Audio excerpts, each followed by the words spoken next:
Hello students, welcome to exam why learning. Class 7ലെ കുട്ടികൾക്ക് olympiad exams ഒക്കെ എഴുതാൻ ആഗ്രഹിക്കുന്ന കുട്ടികൾക്ക് വേണ്ടിയിട്ടുള്ള സീരീസാണിത്. എല്ലാ സബ്ജക്റ്റിലെയും ഇതുപോലത്തെ ക്വസ്റ്റ്യൻസ് നമ്മുടെ ടീച്ചേഴ്സ് നമ്മുടെ ചാനലിൽ ഇടാറുണ്ട്. നമ്മുടെ ഫൗണ്ടേഷൻ കോഴ്സിൽ നമ്മൾ എന്ത് ചെയ്യാറുണ്ട്, നമ്മുടെ കുട്ടികൾക്ക് ഈ ടൈപ്പ് ഓഫ് ക്വസ്റ്റ്യൻസ് പഠിപ്പിച്ചു കൊടുക്കാറുണ്ട്. അപ്പോൾ ഇന്ന് നമ്മുടെ ഫിസിക്സിലെ മൂന്നാമത്തെ വീഡിയോ ആണ്. ഫിസിക്സിൽ ഒരു വലിയ ക്വസ്റ്റ്യൻ വായിച്ചു നോക്കാം, പക്ഷേ ആൻസർ വളരെ സിമ്പിളാണ്. അപ്പോൾ ഈ ക്വസ്റ്റ്യൻ വായിച്ച് മനസ്സിലാക്കുക എന്നുള്ളതാണ് ഇതിൻ്റെ പിന്നിലുള്ള ആകെയുള്ള ടാസ്ക്. ഓക്കെ, അപ്പോൾ നമുക്ക് ഒരുമിച്ച് സ്റ്റാർട്ട് ചെയ്യാം. A student is given A thermometer. Thermometer എന്താണെന്ന് എല്ലാവർക്കും അറിയാലോ, ടെമ്പറേച്ചർ മെഷർ ചെയ്യാൻ വേണ്ടി ഉപയോഗിക്കുന്ന ഒരു ഡിവൈസ് ആണ്. Which reads +1 degree Celsius. കണ്ടോ, +1 degree Celsius in melting ice. അതുപോലെ തന്നെ +101 degree Celsius in boiling water. ഇപ്പം നിങ്ങൾ ആലോചിച്ച് നോക്കുക, സാധാരണ തെർമോമീറ്ററുകൾ എങ്ങനെ വർക്ക് ചെയ്യാം? ഐസിൽ കൊണ്ടുപോയി വെച്ചാൽ 0 ഡിഗ്രി സെൽഷ്യസ് കാണിക്കും. ബോയിലിംഗ് വാട്ടർ ആണെന്നുണ്ടെങ്കിൽ 100 ഡിഗ്രി സെൽഷ്യസ് ആണ് കാണിക്കുക. അപ്പോൾ ഒരു ചെറിയ എറർ വന്നിട്ടുണ്ട്, ഒരു തെറ്റ് വന്നിട്ട്, ഒരു മിസ്റ്റേക്ക് വന്ന അല്ലെങ്കിൽ കേട് വന്ന ഡിഫക്റ്റീവ് ആയിട്ടുള്ള ഒരു തെർമോമീറ്റർ ആണ്. +1 ആണ് ഐസിൽ കാണിക്കുന്നത്, 101 ഡിഗ്രി സെൽഷ്യസ് ആണ് ബോയിലിംഗ് വാട്ടറിൽ കാണിക്കുന്നത്. Okay, she carries out an experiment and uses this thermometer to measure the temperature of water. അപ്പോൾ ഈ കുട്ടി എന്ത് ചെയ്തു, ഈ ഒരു തെർമോമീറ്റർ യൂസ് ചെയ്തിട്ട് എക്സ്പെരിമെൻറ്റ് ചെയ്യുകയാണ്, വാട്ടറിൻ്റെ ടെമ്പറേച്ചറൊക്കെ മെഷർ ചെയ്യാണ്. ഓക്കെ, ആദ്യം എന്ത് ചെയ്തു, വാട്ടറിൻ്റെ ടെമ്പറേച്ചർ മെഷർ ചെയ്തു. ബിഫോർ ആൻഡ് ആഫ്റ്റർ ഹീറ്റിംഗ്, ഹീറ്റിങ്ങിൻ്റെ മുൻപ് ഈ തെർമോമീറ്റർ യൂസ് ചെയ്തിട്ട് ടെമ്പറേച്ചർ മെഷർ ചെയ്തു. ഹീറ്റിങ്ങിന് ശേഷം തെർമോമീറ്റർ യൂസ് ചെയ്തിട്ട് ടെമ്പറേച്ചർ മെഷർ ചെയ്തു. She then calculates the temperature rise. അപ്പോൾ ഹീറ്റ് ചെയ്ത് കഴിയുമ്പം വാട്ടറിന് ഉണ്ടാകുന്ന ടെമ്പറേച്ചർ റൈസ് കാൽക്കുലേറ്റ് ചെയ്യുന്നു. 3 കാര്യങ്ങളാണ് ചെയ്തത്. എന്തൊക്കെയാണ് ചെയ്തത്? ആദ്യം വെള്ളം ചൂടാക്കുന്നതിന് മുൻപുള്ള ബിഫോർ ആയിട്ടുള്ള ടെമ്പറേച്ചർ നോക്കി, അതുപോലെ തന്നെ ചൂടായതിന് ശേഷമുള്ള ടെമ്പറേച്ചർ ചെക്ക് ചെയ്തു. എന്നിട്ട് അതിൻ്റെ ഡിഫറൻസ് എത്രയാണ്, എത്രത്തോളം ഇൻക്രീസ് ചെയ്തിട്ടുണ്ട് എന്നുള്ളത് നോട്ട് ചെയ്തു. Okay, which of these relations is completely correct.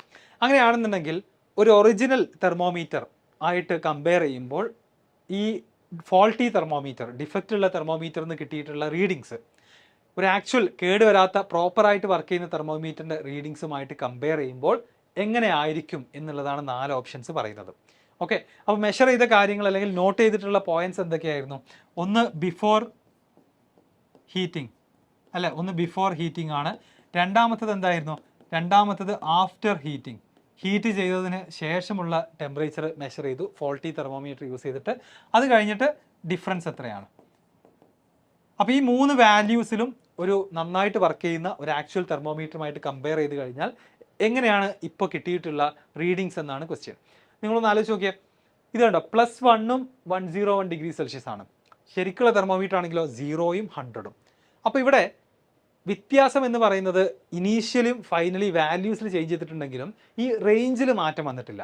അതായത് ഐസ് മെൽറ്റിംഗ് മുതൽ ബോയിലിംഗ് വാട്ടർ വരെ ആ ഒരു റേഞ്ച് എത്രയാണ്? What is the difference between boiling point and melting point എത്രയാണ്? 100 - 0 ആണ്.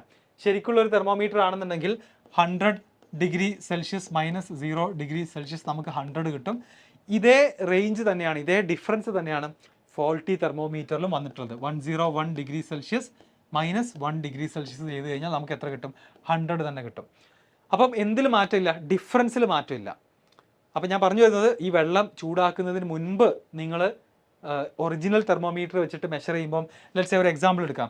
ഒറിജിനൽ മെഷർ, ബിഫോർ, ആഫ്റ്റർ, അതുപോലെ തന്നെ ഡിഫറൻസ്. ഈ 3 കാര്യങ്ങളാണല്ലോ കുട്ടി നോട്ട് ചെയ്തത് അല്ലേ? അപ്പോൾ 3 കാര്യങ്ങൾ നമുക്ക് നോട്ട് ചെയ്യാം. നമുക്ക് നല്ല തെർമോമീറ്റർ, ഗുഡ് തെർമോമീറ്റർ വെച്ചിട്ട് മെഷർ ചെയ്തപ്പം ബിഫോർ ലെറ്റ്സ് സേ ശരിക്കുള്ള ടെമ്പറേച്ചർ കേട്ടോ, ബിഫോർ ഹീറ്റിംഗ് നമുക്ക് 20 കിട്ടിയെന്ന് വിചാരിച്ചോ, ആഫ്റ്റർ ഹീറ്റിംഗ് 50 കിട്ടി. ഡിഫറൻസ് എത്രയാണ്? 30 ആണ്. ഇനി ഫോൾട്ടി തെർമോമീറ്റർ വെച്ചിട്ട് നമ്മൾ മെഷർ ചെയ്യുകയാണെന്നുണ്ടെങ്കിൽ ഈ കുട്ടിക്ക് കിട്ടാൻ പോകുന്നത് എത്രയാണ്? കേട്ടോ, 0ക്ക് പകരം 1 ആണുള്ളത്, 100ന് പകരം 101 ആണുള്ളത്. ജസ്റ്റ് 1ൻ്റെ ഡിഫറൻസേ ഉള്ളൂ. അപ്പോൾ 20ന് പകരം ഫോൾട്ടി തെർമോമീറ്റർ യൂസ് ചെയ്യുകയാണെന്നുണ്ടെങ്കിൽ 21 ഡിഗ്രിയാണ് കിട്ടുക. അതുപോലെ തന്നെ 50ക്ക് പകരം after heating faulty thermometer use ചെയ്യുകയാണെങ്കിൽ 51 ആണ് കിട്ടുക. അപ്പോഴും ഡിഫറൻസ് ബിറ്റ്വീൻ അല്ലെങ്കിൽ ഇൻക്രീസ് ഇൻ ദ ടെമ്പറേച്ചർ എത്ര തന്നെയാണ്? 51 - 21, അതായത് 30 ഡിഗ്രി സെൽഷ്യസ് തന്നെയാണ്. അപ്പോൾ എന്തൊക്കെയാണ് ചേഞ്ച് ചെയ്തിട്ടുണ്ടാവുക ഈ ഒരു ഫോൾട്ടി തെർമോമീറ്റർ യൂസ് ചെയ്തത് കാരണം? ഇനീഷ്യൽ ടെമ്പറേച്ചറിൽ ഒരു 1 ആഡ് ചെയ്തിട്ടുണ്ടാവും, അത് ഹൈ ആയിട്ടുണ്ടാവും. ഫൈനൽ ടെമ്പറേച്ചറിലും അത് ഹൈ ആയിട്ടുണ്ടാവും. പക്ഷേ ഡിഫറൻസ് എന്താണ്? സെയിം ആയിരിക്കും. ഇതാണ് ഇവിടുത്തെ ലോജിക്ക്. ക്ലിയർ ആണോ? ഓക്കെ, അങ്ങനെയാണെന്നുണ്ടെങ്കിൽ നമുക്ക് ഓപ്ഷൻസിലേക്ക് പോകാം. ഓപ്ഷൻസ് പറയുന്നത് ബിഫോർ ഹീറ്റിംഗ് എന്നുള്ള ടെമ്പറേച്ചർ ടു ലോ അല്ല, ടു ഹൈ ആയിട്ടുണ്ടായിരിക്കും. Compared to actual thermometer. അതുപോലെ തന്നെ ഫൈനൽ ടെമ്പറേച്ചർ എന്താണ് ഹൈ ആയിട്ടുണ്ടാവും compared to an actually working thermometer. And finally difference between അല്ലെങ്കിൽ ടെമ്പറേച്ചർ റൈസ് എന്നുള്ളത് ഞാനിവിടെ ഡെമോൺസ്ട്രേറ്റ് ചെയ്തു. അതെന്തായിരിക്കും? സെയിം ആയിരിക്കും. അത് ഫോൾട്ടി തെർമോമീറ്ററിനും അതുപോലെ തന്നെ പ്രോപ്പർലി വർക്കിംഗ് ആയിട്ടുള്ള തെർമോമീറ്ററിനും ആ ഡിഫറൻസ് ഇവിടെ എന്തായിരിക്കും? സെയിം ആയിരിക്കും. അപ്പോൾ ഏത് ഓപ്ഷനാണ് ഇവിടുത്തെ correct answer? Too high and correct എന്നുള്ള ഓപ്ഷൻ സി ആണ് ഈ ക്വസ്റ്റ്യൻ്റെ കറക്റ്റ് ആൻസർ. ക്ലിയർ ആണോ? അപ്പോൾ ഇത് കുറച്ച് ചിന്തിക്കേണ്ട, അല്ലെങ്കിൽ നമ്മൾ ഡയറക്റ്റ് ആയിട്ട് നമ്മൾ സ്കൂളിൽ കാണുന്ന ടൈപ്പ് ഓഫ് ക്വസ്റ്റ്യൻ അല്ല, ഒരു വലിയ പാരഗ്രാഫാണ്. അത് വായിച്ച് ആ സിറ്റുവേഷൻ മനസ്സിലാക്കി നമ്മുടെ നോളജ് അപ്ലൈ ചെയ്യണം. ഓക്കെ, അപ്പോൾ ഇതുപോലത്തെ ക്വസ്റ്റ്യൻസ് ചെയ്യാനും പഠിക്കാനൊക്കെ നിങ്ങൾ എന്ത് ചെയ്യുക? നമ്മുടെ ചാനൽ സബ്സ്ക്രൈബ് ചെയ്യുക. അത് മാത്രമല്ല, നമ്മുടെ XNY ലേണിങ്ങിൻ്റെ ഫൗണ്ടേഷൻ കോഴ്സിനെ കുറിച്ച് അറിയാൻ താല്പര്യമുണ്ടെങ്കിൽ സയൻസ് ആൻഡ് മാത്തിൽ ഇത്തരത്തിലുള്ള ക്വസ്റ്റ്യൻസ് ഒക്കെ ചെയ്തുകൊണ്ട് സ്കൂളിൻ്റെ കൂടെ തന്നെ കോമ്പറ്റേറ്റീവ് എക്സാംസിനെ ഫോക്കസ് ചെയ്യാൻ പറ്റുന്ന കോഴ്സാണ്. അതിനെക്കുറിച്ച് അറിയാൻ താല്പര്യമുള്ള ആളുകൾ ഡിസ്ക്രിപ്ഷനിലുള്ള നമ്പേഴ്സിലോ അല്ലെങ്കിൽ ലിങ്കിലോ രജിസ്റ്റർ ചെയ്തുകൊണ്ട് കോൺടാക്ട് ചെയ്യാവുന്നതാണ്. ഓക്കെ, 8th, 9th, 10th കുട്ടികൾക്ക് നമ്മൾ എന്ത് ചെയ്യുന്നുണ്ട്? ഫൗണ്ടേഷൻ കോഴ്സ് കൊടുക്കുന്നുണ്ട്. സോ താല്പര്യമുള്ള ആളുകൾ കോൺടാക്ട് ചെയ്യുക. Good bye.